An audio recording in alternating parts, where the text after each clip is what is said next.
Hi everybody. Welcome. Welcome to Lowland Props. And it's been a while. So I think it's good that we give some updates and talk a little bit about upcoming releases. Yeah, show you guys a little bit of behind the scenes, what we're doing. As you guys know, we had a big release this summer with the Droid Bolts. That was a huge success. And a lot of work. Yeah, which also meant a lot of work for us. So that's what we've been busy with these last couple of months. And of course, we're already looking ahead at our next releases. We are able to do one more release this year, and then probably the next one will be early next year, but we will announce that when the time is there. But we are working on 2 releases at the moment, Yeah. doing all the research, all the reverse engineering, and we're very excited about both of them. Yeah, spanning several movies. Yes. Just a little hint. But yeah, I think today what we would like to do... And we spent some time in useless things like making little lowland frogs. Yeah. So yeah, we're going to dive into the next release a bit and explain a bit more about it. And show you what we're doing and how the research is going. And so Marvin, tell us what it is. Our next release is the Endor Riscom, born by the Rebel Commandos on Endor in Return of the Jedi. A piece like this was sold years ago through the Prop Store, which gave us quite decent reference pictures to get an accurate 3D model of the original. And not only that, as you can see, it also sports a new display type, which also gives us the opportunity to dive into more wrist-related pieces. So it's a new direction we're taking. Yeah. So let's look at the project in a little bit more detail. Yes.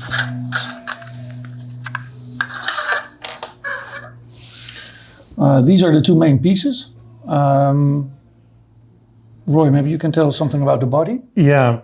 So, like the original was a vacuum formed part, very wonky, nothing straight. So, based on the reference images, we did the reverse engineering on the part, built a 3D model of it, and we considered making the vacuum formed element as vacuum formed part, and we did some testing with that.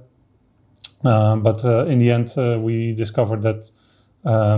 An accurate print of the 3D model is maybe more the best way to go forward, to have the best precision on the accuracy. It's very hard to get the wonkiness consistent and not introduce our own wonkiness in the pulls.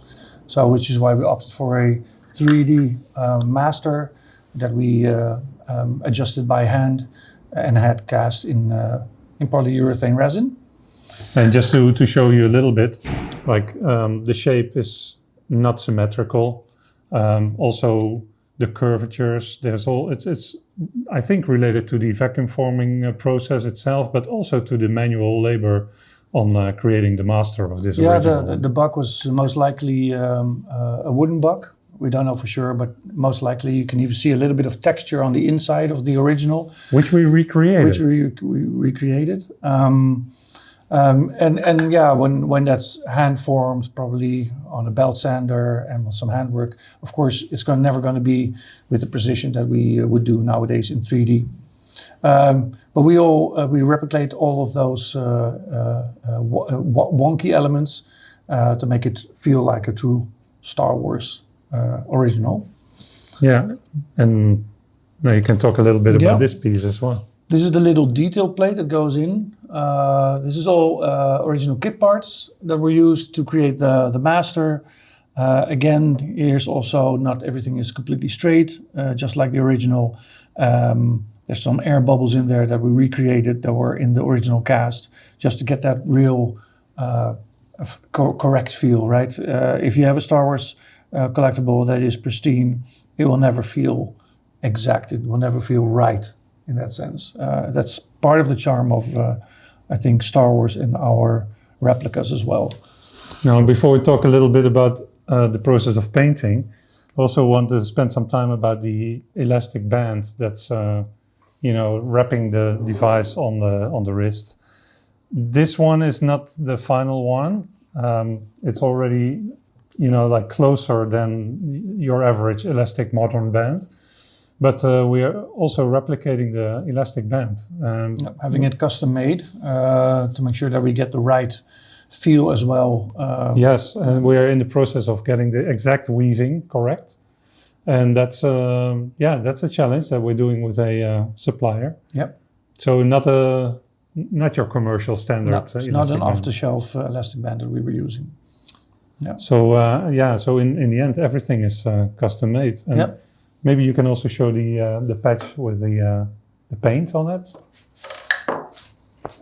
Because as you can see on the reference book also of the Rebel Commander, we also recreated the costume, camouflage costume of the sleeve. This is just a test, and this is also just a test, and we're finding the right balance in getting the right amount of paint on the right spots. Yep. So it looks fancy, looks good, and you see some of the process happening here. Yeah.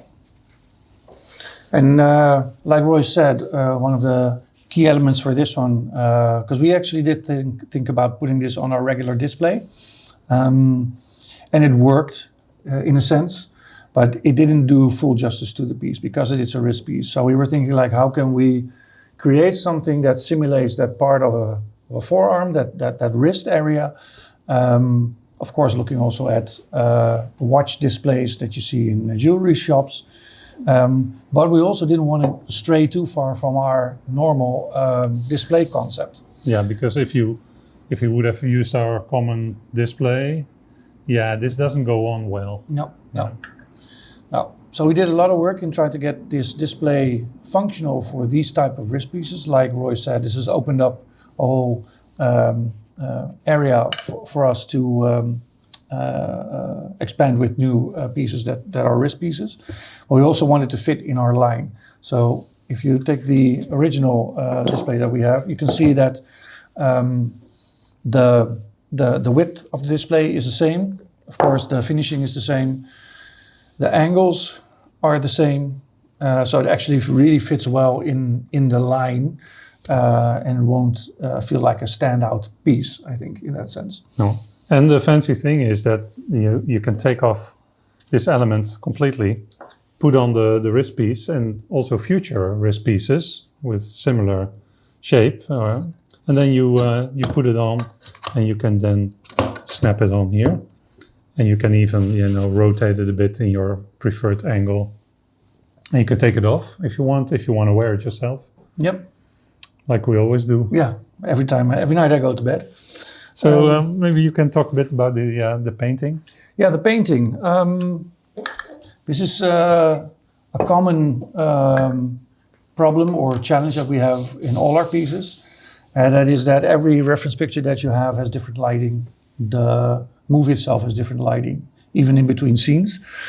So the color also always changes. So it was trying to find the right color that has that greenish tint, but also can look slightly brownish, warmish in other areas. I think we have it with the main color. And now the main challenge for us still is, as you see here, this one is unfinished. You can see the paint still on my hand, so we're still working on it. And that is to incorporate the spattering effect that is on the original. And again, to get that correct, as in the spread of the spatter, the coloring of the spatter, the opacity of the spatter. That is still something that we are working on. As you can see, we will be doing, of course, the overspray, the scuff marks, the weathering where you can see the pure resin underneath. Everything that was on the original, at least the original that was sold through Prop Store, because of course All Yeah, these- you can see some details in Yeah. it. Mhm. yeah, this is a different one that was worn. That's in the archive, I believe. This picture is taken, and of course, every actor would have had one that would have been worn slightly different. Yeah, They must have made a lot of them. yeah, huh? yeah. I'm assuming they made 20 to 30 of these at least. At least. So we are basing our paint job on the one that was sold through Prop Store because that has that gives us the most insight and the most reference. Do you and- think that they were deliberately, manipulated for the prop, or do you think it happened in when they were filming? I think the scuff marks are probably due to, during filming. The spatters and everything else, the overspray, that's just quick production work. It's not mud that they had. No. I would assume that is it. That is it. It could have been, we would never know, but if you see the one, for instance, in the archives book, it has far fewer scuff marks than the one that was sold through Prop Store, but it still has some. We like the effect, so we put it in. Because like we always say, we make things that we want on our shelves ourselves, so we make them the way we like them. Yeah, so this is a work in progress. We will be working on this for the next week or two, getting the final colors finalized. We're still waiting for the elastic bands, Exactly. the webbing. Yeah. So what you can expect is for us to get the final master done in a week or two, most likely.